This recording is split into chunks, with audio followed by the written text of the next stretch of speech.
Hello and welcome to another episode of God-Sized Stories. This week, my guest is Elyse. Elyse, tell us about yourself. Yeah.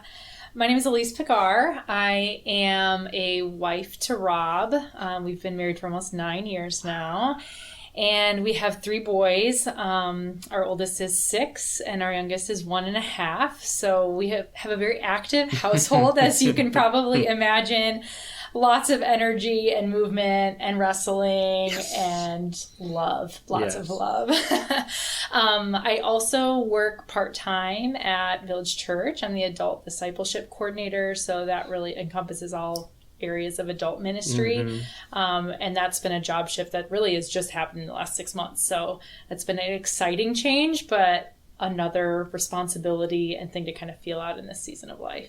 Absolutely. Longtime listeners of the podcast might recognize your name. This is not your first episode, but I wouldn't blame anybody for forgetting because I was looking it up earlier. The last episode you were on was number 12, which went up April 1st, 2020. So a lot has happened. Seems like forever. I know. Like the world has totally changed in that chunk of time. Like completely. It's wild that we went from there to now, and you referenced even a little bit of change, and it's funny how our paths have crossed so much in different ways in that 2.5 years. Like I just ended last year being in preschool and having your middle son in my class, and it was such a joy to have that and have our friend Mr. Craig. Exactly. Mr. Craig is a celebrity in our house. So it was fun to have then this different experience with someone else who I've known in multiple ways and yet another different way. But today we're going to talk a little bit about kind of all those things that you just talked about, because you're in this unique time in life where you're juggling a lot. As you said, you're a mom of 3 kids. That alone is more than a full-time job. Anyone would agree with that. It's a lot of times even just 1 kid is that. Exactly. So 3 under like 6 and under. Whew. So you're working, and it's like as well working in a church. And anybody that's ever worked a job in a church knows it's like no matter if you're part-time or full-time, you're working way more than you ever even thought you would. Like, no, I'm going to set good boundaries. And we don't. We never do. Because relationships are hard with that. You know? Exactly. Yeah, relational work is hard with that. Yeah. And so then beyond that, like the things I see you do is like the friends that you're building with your community, the things like play dates that you go on, like especially being the perspective of Mr. Craig last year and seeing you connect with all the different moms in the classroom, like that's a lot of its own. And then being a wife, you said, and then ultimately above all those things is yourself being a child of God, like finding your time to spend with the Lord. That's a lot to navigate all at once. And I thought it'd be fun to just have a little conversation and to really gain insight, because some people go through seasons like that where there's kind of a lot. Some people are in a season like I am right now where it's like I'm kind of the opposite, that the Lord is gifting me with much time to then hear things like this. So give us some wisdom on how this is navigating in your life right now. Yeah, it's been interesting to look back at different seasons of my life and times even where I've felt overloaded, and some of those times were by my choice. Like I was saying yes to a lot. And other times where I felt the Lord really stretching my capacity, that like, wow, I didn't even ask for all this, but it's just on my plate and it is needs presented in front of me, and I'm just going to have to make it work. And I feel like this season that I'm in now is one of the later ones where I feel like God is really growing my reliance on Him. And He's reminding me of my human limits a lot, which I don't like because I'm a control freak. I like to have control of things in my life. I like to have order. I like to think that there's like a general vision and philosophy for everything that I'm a part of. And so in seasons like this where there's 3 boys in my house that have very different needs and very different ages, even like our oldest is now elementary age, so he has different ages or different things and interactions that he needs versus our 1-year-old who's still just a fun-loving toddler, but needs a lot more care. There are still very felt practical needs for all 3 of our boys, and then my husband's job has been very demanding lately, so there's just a lot that I don't have control over, but that they are still things that are in my circumstances right now, and I feel like are within like my field to till, and to really cultivate and take care of. So so I feel like in that season, I often have to remind myself of like, what is God's calling on my life? And I think as believers, God's calling on all of our lives is straight out of Matthew 28, like to make disciples, And so those disciples have looked different through different seasons of my life. Like right now, and even in becoming a mom, like I knew that any kids we had were becoming part of my disciples, and I, hope that that's a two-way relationship. Right now, it's very one way, I'm cultivating them through that. The different, like you said, moms and other parents that I meet just by nature of interacting at playgrounds or in different moms groups that I'm a part of. Those are potential discipleship opportunities. Now as a part of my work, there's very intentional discipleship opportunities there. And so I think coming back to that core root of like what God has called me for and also what he's promised to equip us for, in discipling others and to build other people into disciplers and followers of him has just been such an important reminder for me in times where I do feel like out of control or I have no capacity to take all this on right now or to make all this work or I don't know what tomorrow's going to bring, like how I'm going to feel or what the needs are going to be in front of me. I just had to remind myself that like, God, you are in control of this and what's going to be asked of me. And you've given me capacity to meet the needs of that day, Absolutely. So I think just remembering that. And then also in that, I can also be driven toward efficiency. Efficiency is of high value for me. Okay. And I've learned that in different seasons as well. Just when there's a lot of needs on my plate, I can tell like quickly, minor needs can become very minor and major needs can become very major. And I'm going to find the most efficient way to take care of them and make the need met.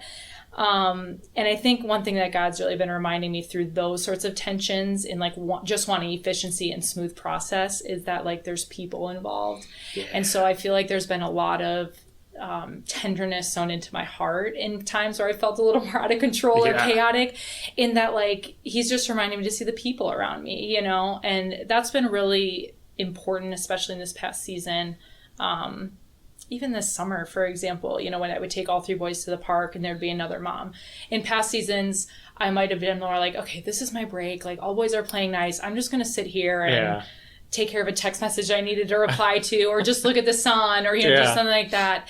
And I feel like this summer he's really been tenderizing my soul and my heart toward that other mom that's standing there, and think like through, man, what's her story? Like, does she have outlets? Does she have friends? Like, especially coming out of COVID, there just was so much isolation that I think we've all gotten used to being alone, and just kind of used to doing our own thing. Yeah. And so, I think that's just really where the Lord's really been leaning in and helping my heart be tender toward other people, to see people as first and foremost his image bearers, because they are, he's made them and created them uniquely in his image. And two, again, to see them as an opportunity for discipleship, even if it's just introducing them to the word God or that I'm a part of a church and this is what I find, beneficial about that, or this is what I'm learning through it. And so, so I've been thankful for that. I've been really, really thankful for that opportunity in this season of my life where there's just a lot going on that he still is honing in, and still finding those little crevices to really sharpen my care for others. Mm-hmm. What are some other, that sounds like a big joy of its own. What are some other joys that you're gaining from, because that's one of the beautiful things. It's like, I've had those seasons where it's like, and you might not see it right now, because like you're sometimes in such a go, because like, and it can be hard to be introspective while doing that, but it's also refining, it's also building you up. Like you can use the reference of like, an athlete with running. It's like, this is a time when you're training hard by doing a lot. So it might be hard in the moment to see, but there's so much gain in it. Are you seeing any other joys in the season at the same time? Yeah. I think in that reminding of like seeing the people, he's especially honed that in my motherhood and like seeing our boys, especially now that our oldest is he still has very practical needs that I need to meet for him as his mom and as his parent. But he's starting to come out of that season where he is a little more independent. It's reminding me to like see him as a person and get to really celebrate like the way God has made him, and there's two, just as he's gotten older, we've been able to see like more consistent things about who he is and who God's made him to be.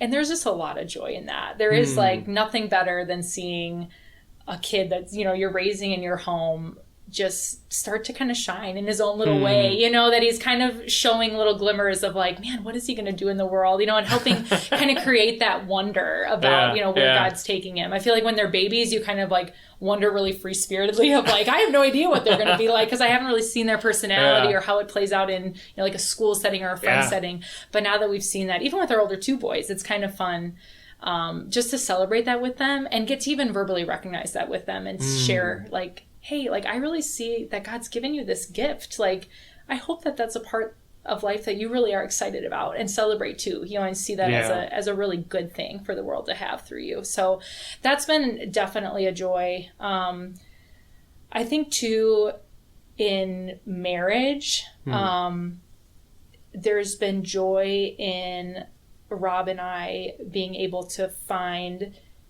just a new rhythm for our marriage. Our home is busier now. Our boys are up later because they're older. You know, there's less quiet time carved out in our house just for the two of us.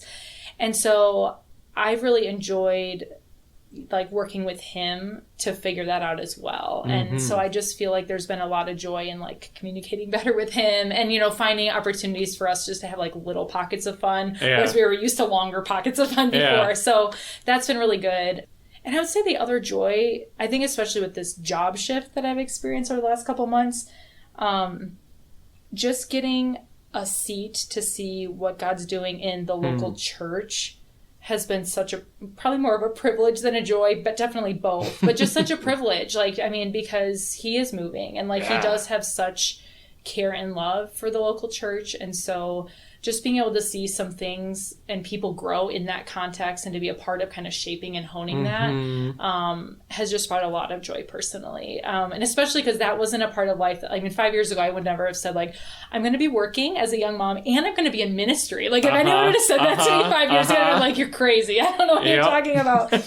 But just to see him again, like bring seeds of joy out of those things that were really unexpected has been such a pleasure. Yeah.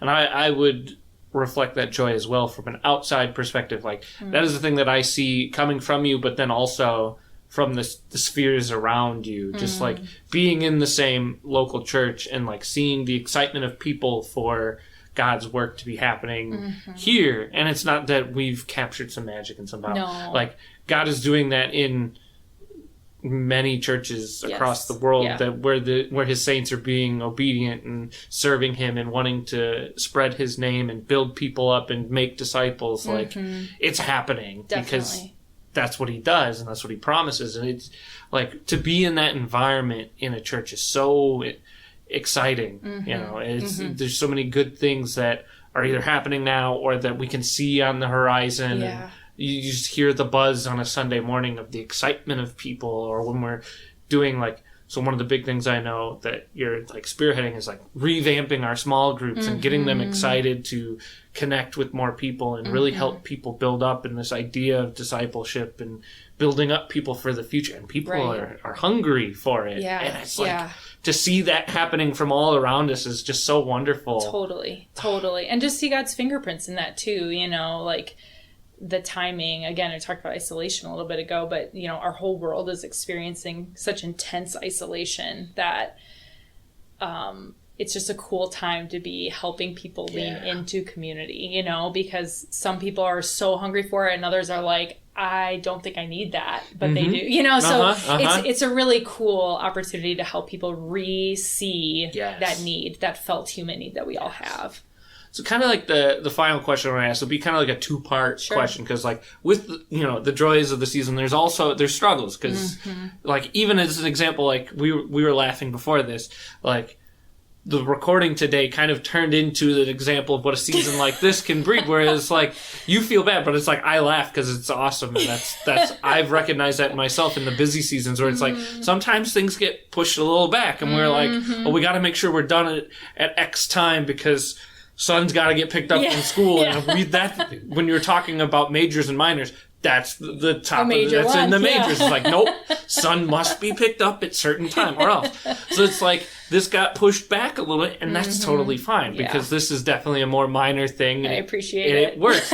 But it's like that's an example of like a struggle of a season like this is sometimes, especially scheduling. As you said like before about like having control, sometimes scheduling gets really hard because sometimes when you're talking things with kids too, sometimes you're at mercy of kid speed, which is... Kid speed and kid attitude, let me tell you. Yeah. So what are some other struggles? And then to go along with that, what are like maybe some advice to maybe help with some of those struggles, or to go back to the joy, how to see some of those joys? If all you can see is the struggles, maybe how to look at seeing some of that joy instead. Yeah. I think one of the biggest underlying challenges is just the constant feeling like I'm in competition, or areas of my life are in competition with each other. So if I am working, it feels like I'm letting my kids down. Or if I'm with my kids, I'm letting some emails sit in my inbox that are unanswered for longer than I'd wish. Or I'm leaving 6 text messages unresponded to because I'm handling a crisis in my home, you know, or I'm choosing not to respond to a text because I want to spend time with my husband. So it feels like every choice of how I'm using my time is in competition with another thing that could be demanding my time at that moment. So I think that's something I'm definitely still learning. And I don't know if it's ever really achievable per se. Sure. I think it hopefully becomes more comfortable and more like understood of what the rhythm looks like.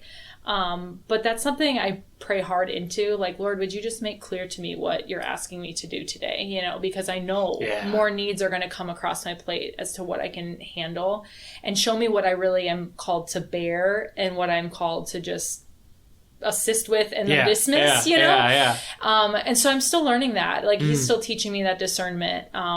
But I'm trying to be very, very intentionally prayerful about that, just that I would follow the Spirit's prompting in that, because I just know that that's something that's required. But it's just a constant underlying feeling like I'm letting someone down, or they're waiting on me and I'm not fulfilling my part of our friendship, or, you know, like it's just constant thing. Can be a nagging feeling at times. I think the other thing is just like mental energy. So I've said that to other people as they've kind of talked to me about this season of my life, that I'm like, I feel like a blessing and gift that the Lord has given me is high social capital. So I can give a lot socially and not be exhausted by it. My extrovert can kick in and just be fueled and fueled and fueled and fueled. And this is the first season where I am tanked. Like, there are days where I come home totally tanked. And so that has been another humbling moment of just understanding, like, okay, I am still a human body. Like, even if the Lord has gifted me in an extrovert recharge through the lots of social outlets that I'm a part of, I still have a capacity. And so that has been a challenge too, just figuring out again where that boundary is, you know, because it really has not been tested before. And in that testing, to know, okay, Lord, are you pushing and showing me a new level of ask that you're asking, and asking me to trust you in that? Or are you challenging me to say, like, hey, do you feel how you're feeling? Like, let's back off from some things. So that's another heavy, intensive prayer topic right now between me and the Lord, just saying, like, Lord, show me again, is this... And sometimes it's different days. Like, sometimes there's days where he's saying, like, hey, it's 4 p.m., you're going home to your kids, like, I am going to give you what you need to, like, be a mom with them today and play on the floor or run outside, you know? And there's other days where he, like yesterday, I had a terrible headache, and I kind of felt him saying to me in that, like, it's a day of rest, like, let's just rest and take it. So I, you know, just trying to be listen to a little more of his prompting and his sovereignty in that. So I think those are the challenging things that I'm learning to juggle, just the competitive nature of different aspects and needs that are presented to me. And then just that social outflow and figuring out where the throttle lands in that. I think advice, you know, I took a course, like a public speaking course in college based on Dale Carnegie's principles. And his top principle was to live in day-tight compartments, which is such a God philosophy too, right? New morning mercies. I mean, right? That kind of, it's like really hand in hand with what it is. But I think that is ultimately like the baseline advice and principle that I'm trying to live by. Like, okay, Lord, like, let me pray long term, because you ask us to do that, and like you've given us capacity to dream further down the line. But let me also like live in the capacity that you've given me today, you know, and help me see what you've put in front of my plate today as opportunity and blessing, and just, you know, people as people, you know, help me see them as people, not as tasks or, you know, things to get through to the next thing on my agenda. So I think that daytime compartment, living in the Lord's new morning mercy every day has really just been like a baseline principle for me in this season.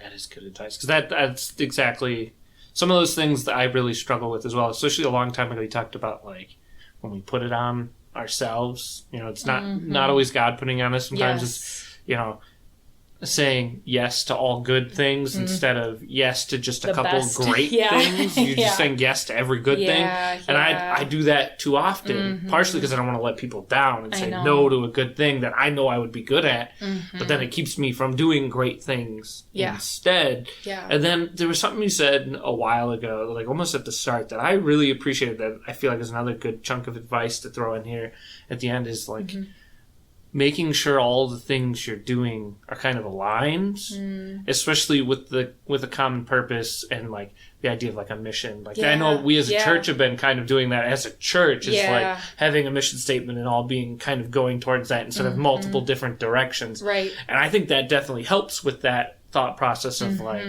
well, if all these things are aligned towards the same thing, and especially the common thing that you keep saying is like building disciples out of people, whether it's your children, whether it's moms you meet, whether it's through your job, it's all kind of this same purpose. And it's like, that's awesome. That's exciting. And I feel like that's a good challenge for anybody to be like, if they're feeling, especially if they're in a season, if they feel like pulled in multiple directions, like maybe they need to sit down and figure out what's the direction they're being called to in this season, and then focus on that. And that's encouraging. And I'm excited to hear that you have a season like that. It might be busy, but it's busy in a similar direction instead of forwards and backwards at the same time.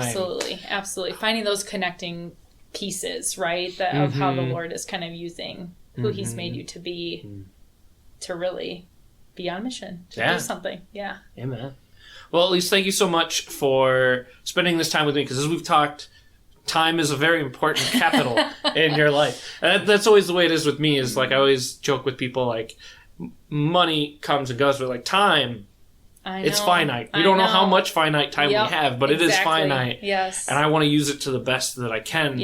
And so thank you for spending some of that time with me and us today, the audience, and just for living your life on mission, as you referenced there, for caring about people and all these different areas of your life that you're letting God speak into, or at least you said you're trying to let him speak into. And that's encouraging for me to hear, and challenging for me to process myself in that.